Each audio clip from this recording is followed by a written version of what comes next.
Now to talk all things current in California politics, joining us now, Rich Eisen, editor-in-chief for Capital Weekly. Rich, good to have you here. So Gavin Newsom has long talked about a lack of leadership at the top of the Democratic Party nationally. He's sort of filling that void. We want to talk about that. He's in South Carolina currently. Does that mean something, or is he just helping out the party? Is this sort of the soft run for president? Well, it's certainly hard not to look at it as a soft run. I mean, why would you go to South Carolina? Now, we are, which of course is one of the early primaries, and as we well know, that is where Joe Biden's campaign in 2020 was pretty much saved by some wins there. Look, it's a long way to 2028, and who knows what Gavin is actually going to do, but it's really, really difficult to make my mind believe that that is not at least part of what he's dipping his toe in the water on. Look, a lot of Democrats around the country have made it clear they are tired of softballing members of their party. They want someone who fights. And if nothing else, whether you like Gavin or not, you have to acknowledge that he fights. So I think this is probably something that he's using as a little bit of a test case. The president withholding $800 million from California schools. How is this going to affect the schools? And what do the schools have to do to get that money? Well, all of this is over, transgender students and our policies there, and other things. There's immigration issues, all kinds of things that are part of this. It's going to have a really deep impact on a lot of the both main and ancillary things that schools do, including field trips, all kinds of special programming, ESL programming, a lot of other things, lunches, things that, or maybe not lunches, but snacks, and again, some of the ancillary things that school do.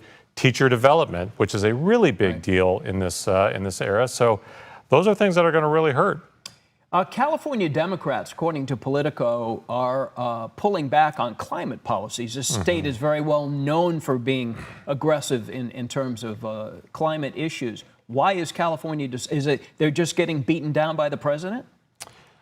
I don't think they're getting beaten down by the president as much as they're getting beaten down by their effort for affordability, because the reality is, it's really expensive to buy a home here. Everybody knows this, right? And so we just had Senator Scott Wiener at a conference that we put on, and I think he phrased it the way a lot of people are thinking, which is environmental laws like CEQA, the California Environmental Quality Act, have been used, to block a lot of development in this country, or in this state, including, mostly housing. But at the end of the day, not being able to do something has turned into us not being able to do anything. And Democrats are trying to get back to a point where we can build stuff. And, that's what this is about. And honestly, rising gas prices, none of this stuff plays well at a time when the other side is really hammering them on affordability.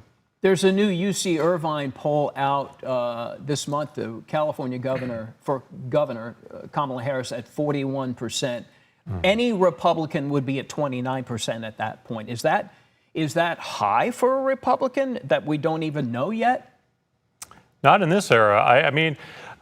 I still struggle to see that a Republican can win this state because, look, they're not getting helped by the national party. In some areas they are, but in a lot of areas, and especially among independents and everything, they're not. All that being said, the right candidate, I don't think the right candidate has shown up yet, but again, it's still fairly early. I think what it really shows more than anything is very lukewarm enthusiasm for Kamala Harris. Look, with all these people already in, if it's this hard for you to make the decision, do you really even want to be governor? And if you do, then look, you got, 13 people or whatever has already jumped in?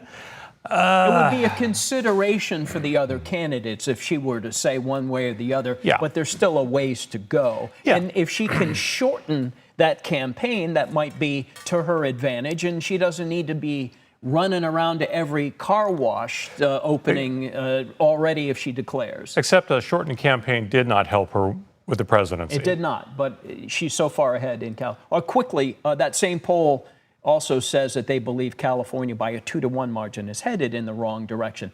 Is that what would be in any state, or is that?